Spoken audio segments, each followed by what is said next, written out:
Nous allons prier pour la parole de Dieu.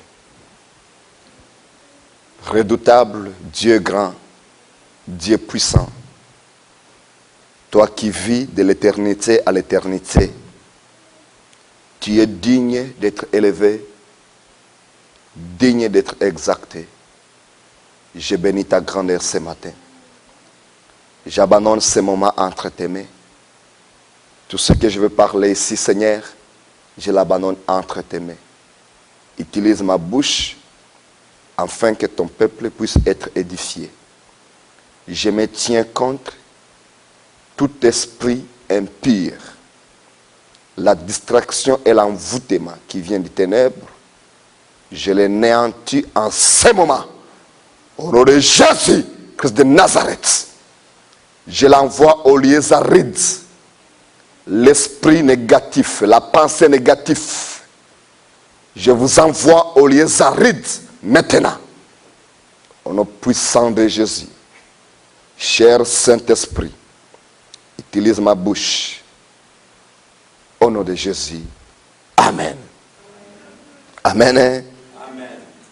Je bénis Dieu pour sa grâce ce matin. Ça va faire plusieurs semaines que nous parlons aussi des choses célestes, des choses compliquées, des choses complexes. Nous avons vu la semaine passée comme sous-titre 3 opérations de démons dans le corps de l'homme. Nous avons vu que les démons sont capables de pénétrer dans le corps de l'homme et de détruire le corps de l'homme. Je parle sur les 3 opérations des démons dans le corps de l'homme. La première opération, nous avons dit que les démons sont capables d'entrer dans l'âme de l'homme et de commander l'âme de l'homme. Et nous savons tous que l'âme de l'homme, c'est le siège de plusieurs choses. Nous allons commencer cette partie la semaine prochaine, non, l'autre semaine qui vient, sur l'âme de l'homme. Nous avons dit que les démons sont capables d'entrer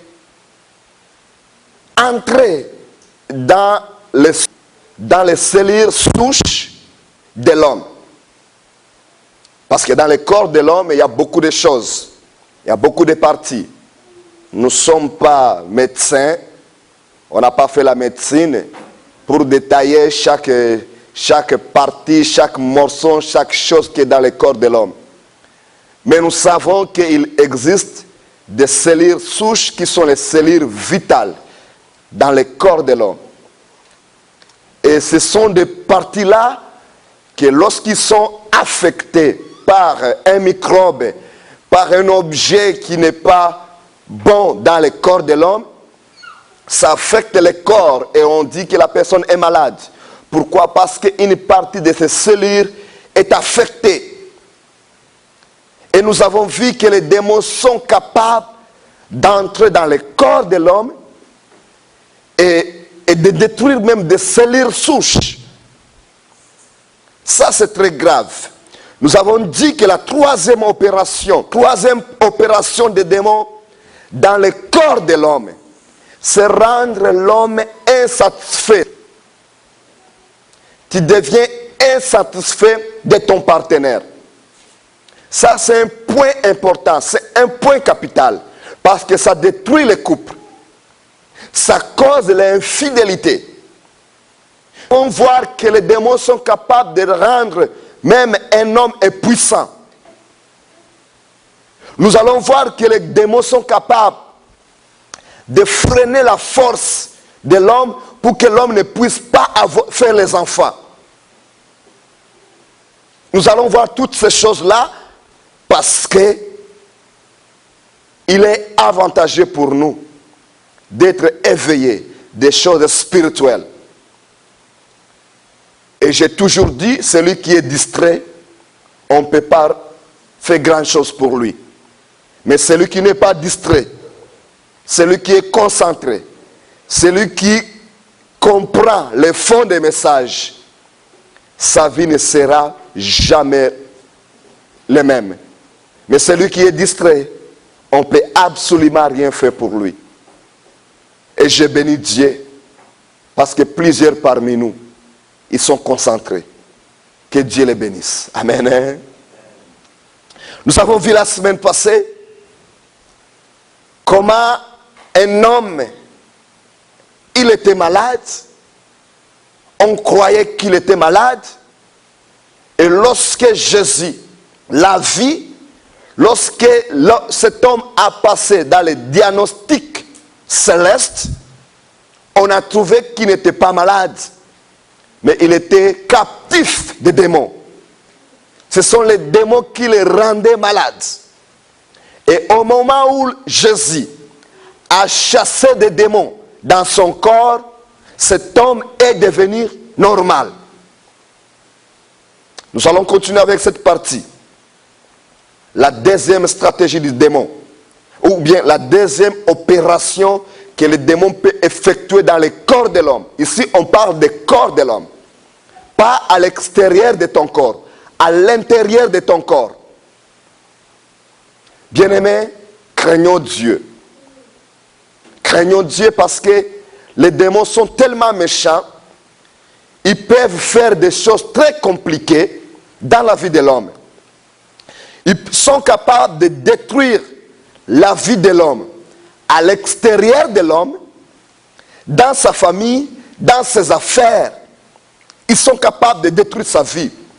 Et ils sont aussi capables de détruire l'homme à l'intérieur de l'homme. Alléluia. À l'intérieur de l'homme.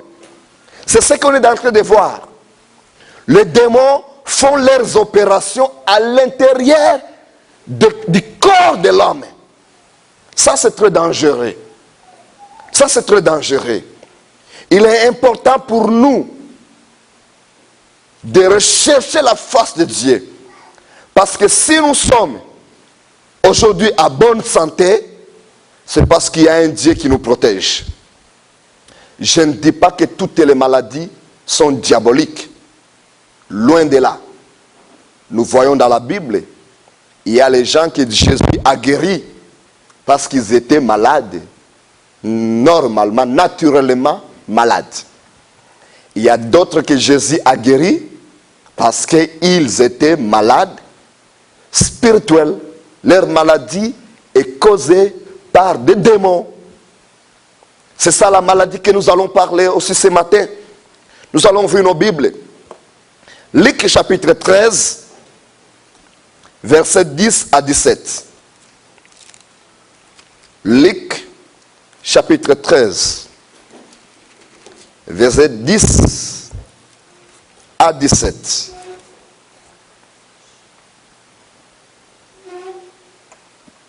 Une maladie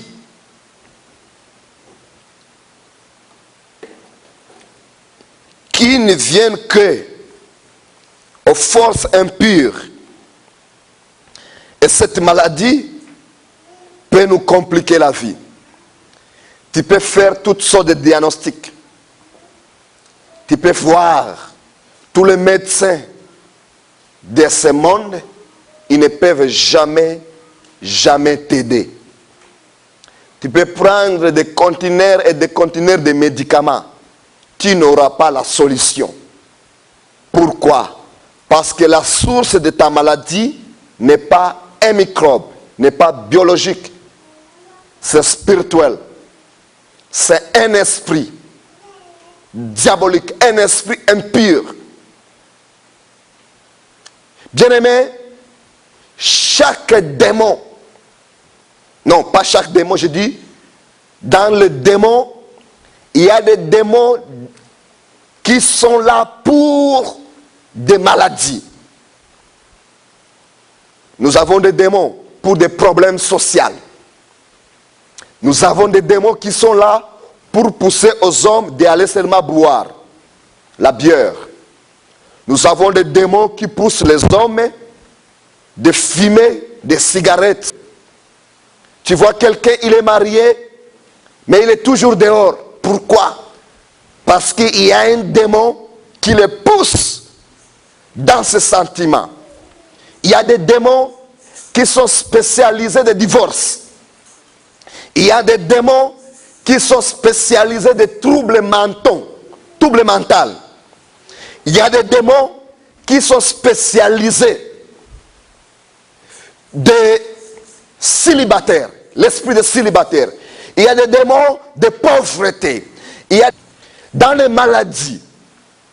Nous avons des démons pour chaque cas de maladie. Nous avons des témoignages des hommes que Jésus a sauvés. Plusieurs hommes qui étaient dans le monde des ténèbres, qui servaient Satan. Il nous parle de beaucoup de choses. Je peux parler même d'un homme qui s'appelle Amici. À l'âge de 7 ans, à l'âge de 7 ans, il était secrétaire général de Satan. À l'âge de 7 ans. À l'âge de 12 ans, il était chef, commandant dans les régions de Grand Lac de tous les sorciers. Vous imaginez à quel point il était plongé dans la spiritualisme diabolique. À l'âge de 12 ans, il était celui qui contrôle les sorciers de Grand Lac d'Afrique centrale. Et cet homme-là, Jésus l'a récupéré. Jésus récupère toujours ceux qui sont vraiment plongés. Amen. Hein? Et Satan aussi, il combat ceux qui sont plongés dans le Seigneur. Satan, il combat ceux qui sont plongés dans le Seigneur. Lorsque Dieu t'élève, Satan va te combattre. Lorsqu'un pasteur, il marche bien devant Dieu, Satan va le combattre. Parce qu'il sait, si je peux le couler, il y a d'autres qui vont le suivre. Si nous regardons Paul, c'était un homme très déterminé dans les choses diaboliques. Il était là pour combattre que les chrétiens. Et la même personne qui avait le zèle de servir autre Dieu, Jésus l'a récupéré. Et nous voyons ce que Paul a fait dans l'évangile. Ce jeune homme, Amis, il était tellement plongé. Il servait Satan avec tout son cœur. Il nous donne un témoignage, il dit, un jour il était à Kiliba. Kiliba, c'est une des villes de Fizi, de Uvira. Une usine qui est la cyclerie de Kiliba. C'est une usine qui fabrique les cycles. Et il y avait des ampoules pour éclairer le terrain. Il y avait une réunion des sorciers qui viennent partout. Il a fallu qu'ils prennent ce terrain pour les réunions à 2 heures du matin. Et puis on l'appelle dans leur communication. On dit chef. On l'appelait grand suprême. Grand suprême. Il y a des ampoules, des éclairages, parce qu'il y avait des terrains publics, et puis il y a des ampoules sur les terrains publics. Il y a des ampoules. Comment on va faire notre réunion sans que les gens nous voient? Il a dit, il y a des ampoules? Oui. Il est venu. Il a détruit les ampoules.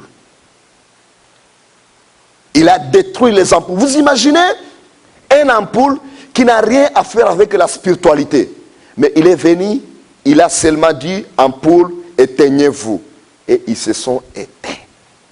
Quel pouvoir que ce jeune homme avait.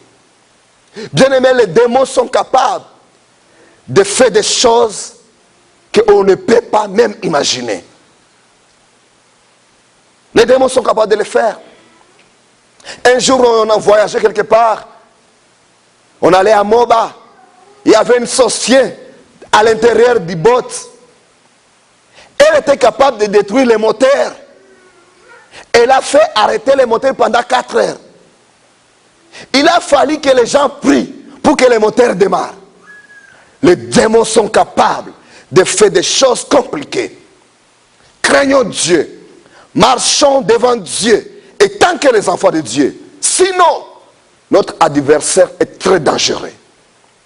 Que quelqu'un dise gloire au Seigneur. Alléluia. Cet homme Amis,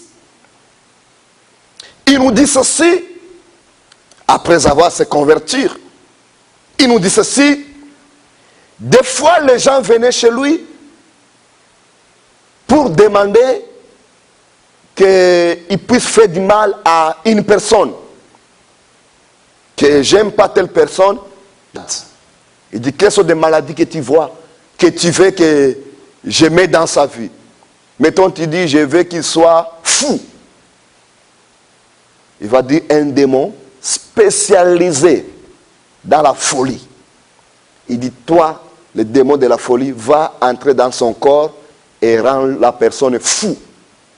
Et la personne deviendra folle. Les démons sont capables de le faire. Ouvrons nos Bibles. Luc chapitre 13, verset 10 jusqu'à 17. Luc. Nous lisons la parole de Dieu. Jésus enseignait dans une des synagogues le jour du sabbat. Un jour du sabbat. Jésus enseignait dans une synagogue. Un jour, on va vous dire, on va vous enseigner comment les Juifs font leur culte. On va les dire, on va les enseigner parce que lui, il a enseigné tandis qu'il n'était pas un sacrificateur. Pourquoi? On va le savoir un jour. Nous savons tous que Jésus n'était pas un ancien dans une église, n'est-ce pas? Dans une synagogue, n'est-ce pas? Il n'était pas un ancien, il ne faisait pas partie, il était seulement un simple citoyen, un membre, un simple citoyen qui allait prier avec les autres. Mais il faisait son ministère ailleurs, mais il a enseigné dans la synagogue. Pourquoi il a enseigné? On va voir un jour, parce que c'est un enseignement qui nous prendra du temps. Verset 11. Et voici, il y avait là une femme possédée d'un esprit qui le rendait infirme. Il y avait là une femme dans la synagogue sur laquelle Jésus enseignait. Il y avait une femme, bien aimée, possédée par un esprit impur. Il y avait des démons dans son corps. Ce qui est intéressant ici, l'esprit rendait cette femme quoi? Infirme. Handicapée. Paralysie. L'infirmité, c'est un problème de santé qui va toucher pas seulement les muscles et les peaux et le sang, mais ça va toucher aussi les ossements. Parce que les ossements peuvent te rendre handicapé. Les ossements de l'homme peuvent faire que l'homme ne puisse pas marcher. Ici, nous voyons que l'esprit impur rendait cette dame handicapée. Quel pouvoir que les démons ont. Ils sont entrés dans son corps. Ils ont touché ses ossements. Et cette dame ne pouvait plus se redresser. Elle était courbée.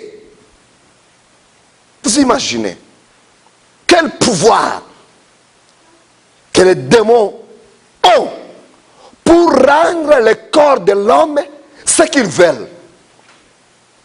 Bien-aimé, si tu es tel que tu es, ne ose jamais à te tromper que c'est par ta force. C'est parce que Dieu, il a mis une ligne rouge que les démons ne sont pas capables de franchir. Alléluia. C'est parce que Dieu, il a mis une ligne rouge pour toi, tes proches et ta famille. Si ça dépend aux esprits impurs, nous ne serions pas là tels que nous sommes. C'est pour cela que personne ne te trompe d'être loin de ton Créateur. La Bible nous dit, verset 11, je répète, et voici, il y avait là une femme possédée d'un esprit qui les rendait infirmes. L'esprit rendait cette dame infirme. L'esprit, un démon, rendait cette dame malade. Peut-être il a consulté des médecins. Peut-être elle a vu des spécialistes à son temps. Peut-être, je ne sais pas si on a passé cette dame dans les microscopes. Si ça existait à ce temps-là. Même aujourd'hui, quand on te passe par les rayons laser, même les rayons laser ne sont pas capables de détecter un esprit diabolique. Dans nos médecines aujourd'hui, nous avons les infrarouges pour voir ce qui est. Mais tous les systèmes que nous avons, ils ne sont pas capables de détecter un démon. Et cette dame, elle était malade parce que l'esprit les rendait infirmes. Et ce n'est pas l'esprit de Dieu, c'est l'esprit diabolique. La Bible nous dit, depuis 18 ans,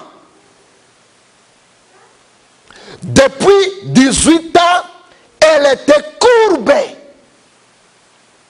Bien aimé, les démons sont entrés dans son corps depuis 18 ans et il les rendait courbés.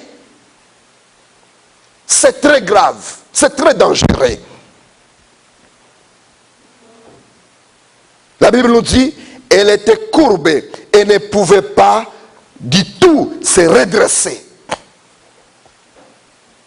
Il y a d'autres maladies qui sont dans nos vies. On tourne à gauche, à droite. On ne trouve pas la solution. J'aimerais vous conseiller ce matin, devant toutes les maladies, prie d'abord.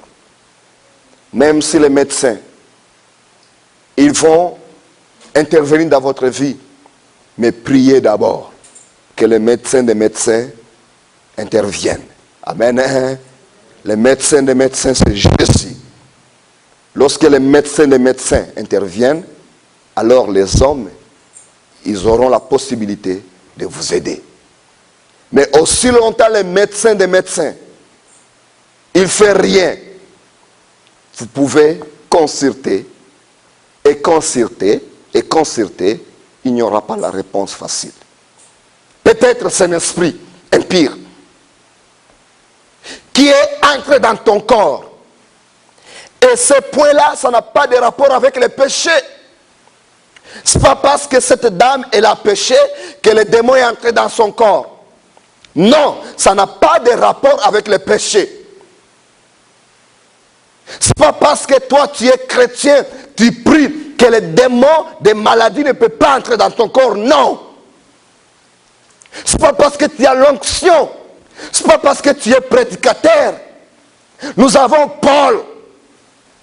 Paul, il avait l'onction. Mais un jour, il y a un démon qui était dans son corps, qui le rendait malade. La Bible nous dit que Paul a prié 3 fois que Dieu le libère de cette maladie. Mais Dieu a dit non, je ne peux pas te libérer, car ma grâce te suffit. Alléluia. Alors, ça n'a pas de rapport du péché ou pas. Oui, le péché peut causer des problèmes, mais il y a d'autres maladies qui n'ont pas de rapport avec le péché. Nous avons un homme aveugle de sa naissance. Le disciple vint, il demande à Jésus, il dit, est-ce que cet homme est devenu aveugle parce qu'il avait péché ou ses parents? Il y a des prédicateurs qui te diront, si tu es malade, parce que c'est tes parents et les parents de tes parents qui ont péché, et puis toi, tu as des problèmes. Non! Il y a des problèmes qui n'ont pas de rapport avec le péché. Mais ça peut nous arriver. Tout ce que nous devons faire, c'est prier. Amen. Jésus dit, non, ce n'est pas parce que cet homme a péché, ce n'est pas parce que ses parents ont péché. C'est pour que la gloire soit rendue à Dieu. C'est pour que le nom de l'Éternel soit élevé. Et si, après la guérison de cet homme, il a beaucoup témoigné de Jésus, même devant les pharisiens. Ici, nous voyons une dame qui est possédée par un esprit. Et cet esprit rendait cette dame infirme pendant 18 ans. Verset 12. Lorsqu'il a vu, Jésus a vu la femme, Jésus lui adressa la parole et lui dit, femme, qui est délivrée de ton infirmité. Il a dit, femme, qui est délivrée de ton infirmité. Tu es délivré de l'esprit qui est dans toi. Et à l'instant même, Jésus a imposé les mains sur cette dame et elle fut guérie. Bien aimé, pendant 18 ans, elle était courbée. Parce que les démons, et ils étaient dans son corps. Et après la parole de Jésus, ça a pris quelques secondes et elle s'est redressée. Quel miracle! Parce que les ossements de l'homme, avec le temps, même les ossements d'un animal, même un arbre, il a les muscles. Avec le temps, si tu es courbé, tu ne peux pas te redresser facilement. Et lorsque un os est courbé, si on veut redresser cet os, il y a un risque de casser cet os. Il y a un risque de le casser. Mais étonnamment, miraculeusement, lorsque Jésus a imposé ses mains sur cette dame, automatiquement, elle s'est redressée. Ça, c'est grande chose. Tu me diras, oui, Jésus est Dieu. Il a restauré sa santé. C'est vrai, Jésus a restauré sa santé. Mais n'oublie pas que cette dame, elle n'était pas malade. Dans le monde spirituel, c'était un démon qui habitait dans son corps. C'est un démon qui le rendait infirme. Lisons ça. Verset 11. Qu'est-ce que la Bible dit? Qu'est-ce que ta Bible dit? Est-ce que quelqu'un peut lire pour nous, s'il te plaît?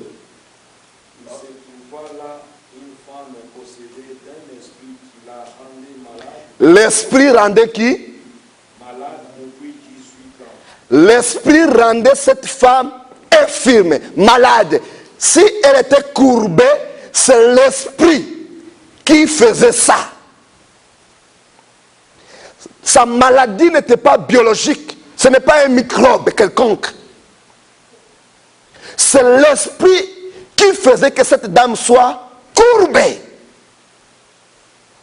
Et Jésus vint, il dit, tu es délivré de ton infirmité.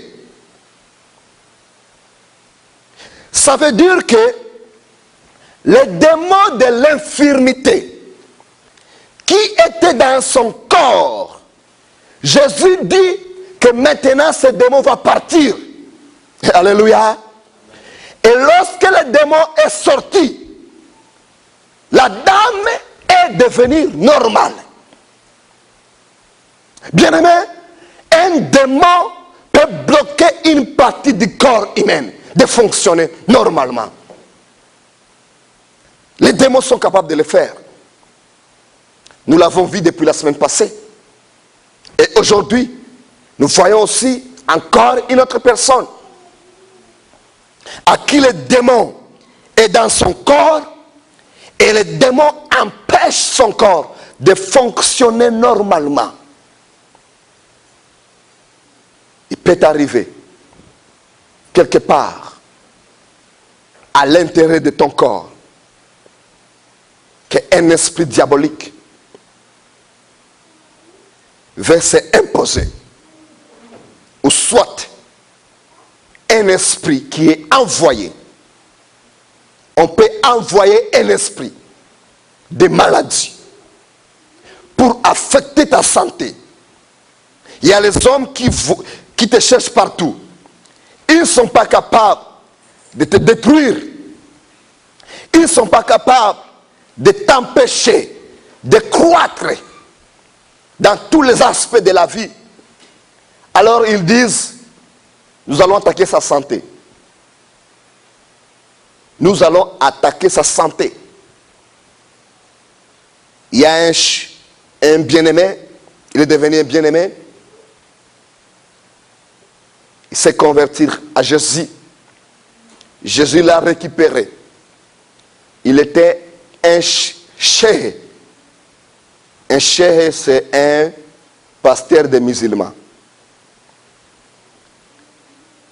À l'âge de 25 ans, il représentait l'Afrique noire. Il représentait l'Afrique noire, le peuple africain noir, à Saudi Arabie, dans le monde spirituel. Il était tellement plongé dans la spiritualisme jusqu'au point où il représentait l'Afrique noire dans les coins des musulmans. Cet homme, Jésus l'a récupéré. Je l'ai vu, j'ai même vu ces vidéos sur YouTube. Cet homme, Jésus l'a récupéré. Il nous dit que dans le Coran, et ça, pas seulement j'ai attendu ce témoignage, et quand j'étais au Burundi, à Buyenzi, j'ai grandi avec des musulmans. Buyenzi, c'est une grande partie, c'est une ville où il y a beaucoup de musulmans. Et ces musulmans, on était des voisins là. Tu es à conflit entre les musulmans, il peut aller chez les cheikhs. Ils vont ouvrir le Coran, pas la Bible, le Coran. Il y a des versets dans le Coran où on peut envoyer un esprit de te rendre telle maladie. Dans le Coran.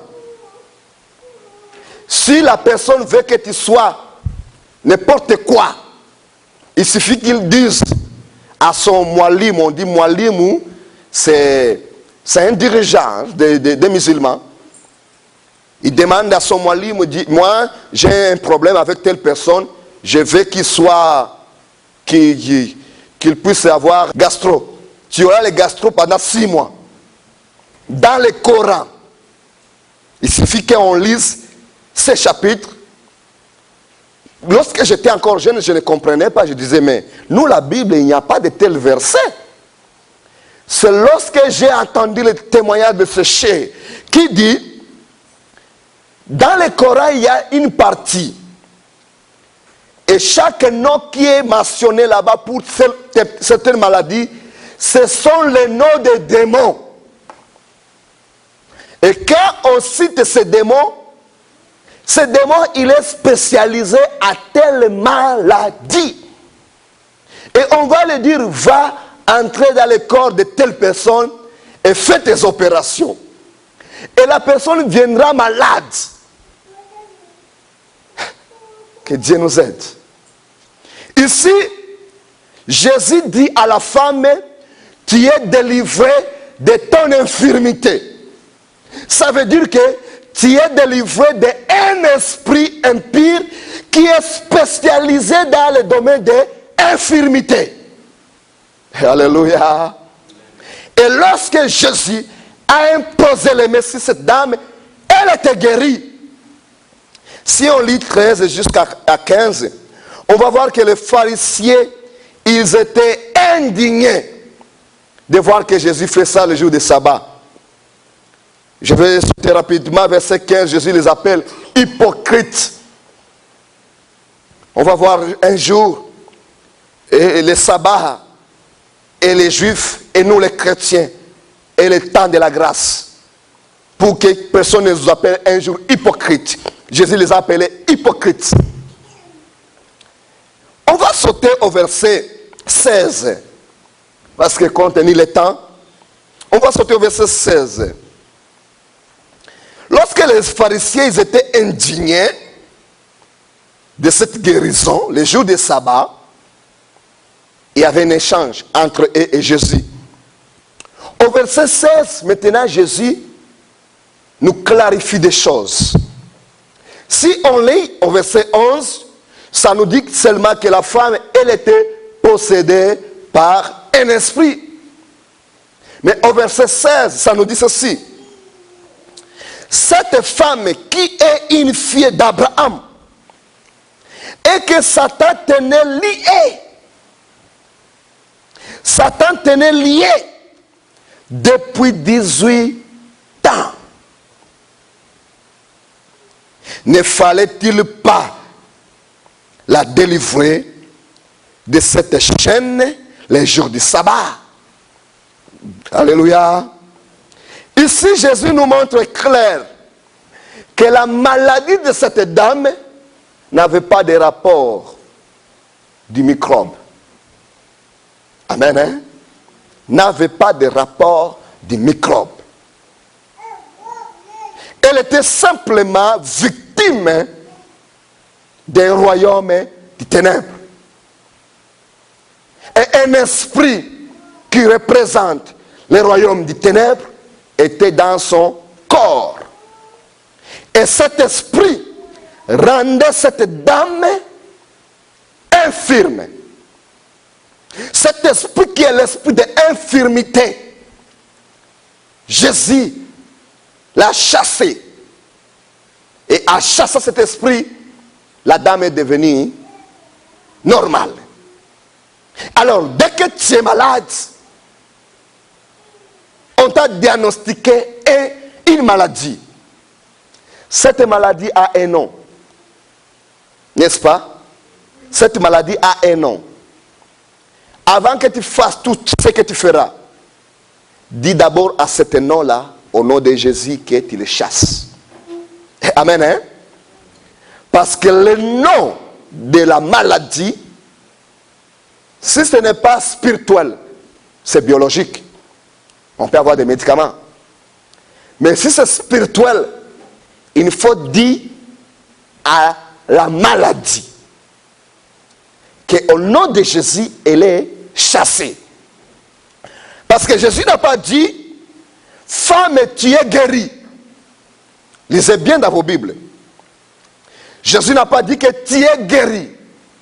Jésus a clarifié des choses. Il dit, tu es délivré de ton infirmité. Il a cité le nom de la maladie. Or que nous savons que la maladie c'était quoi? C'était un démon. Amen.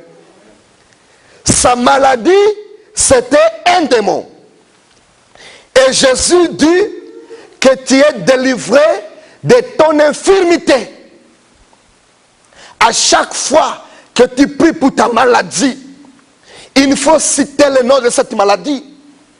Si elle est spirituelle, quand tu cites son nom, tu vas frapper avec de précision.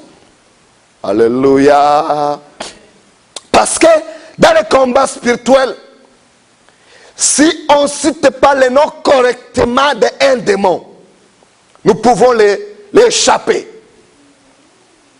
Tu as un démon de la haine, tu as un démon de désordre, mais tu pries en vague. Ça sera mieux pour toi de préciser c'est quoi le démon qui attaque ta fille.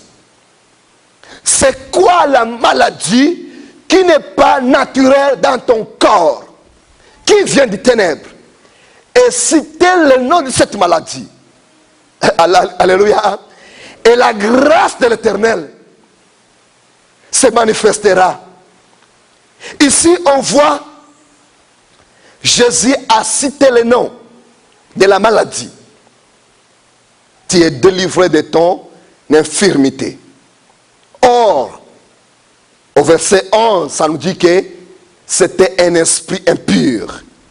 Ça veut dire que sa maladie, c'était un esprit impur. Un démon qui s'est intégré dans son corps. Bien-aimés, nous avons le nom de Jésus. Alors je vous demanderai, vous allez vous lever. On va prier. On va prier. Parce que Dieu est avec nous. Jésus nous dit que tout pouvoir m'a été donné aux cieux et sur la terre. Et je vous donne l'autorité. Vous chasserez des démons. Ceux qui auront cru, les miracles les accompagneront. Ceux qui auront cru, celui qui va croire, Dieu se manifestera dans sa vie. Tu connais quelles sont des maladies qui tourmentent ton corps. Tu vas prier à citer le nom de cette maladie qui soit paralysée dans ta vie. Et si c'est une maladie normale, biologique, Dieu va les guérir. Si c'est une maladie spirituelle, Dieu va les chasser, ces démons. Tu vas prier pour ta famille et pour ta vie. Que Dieu te protège toujours de toutes sortes des attaques diaboliques. Et celui qui est distrait, il est frappé dans tous les côtés. Prions. Père Céleste, mon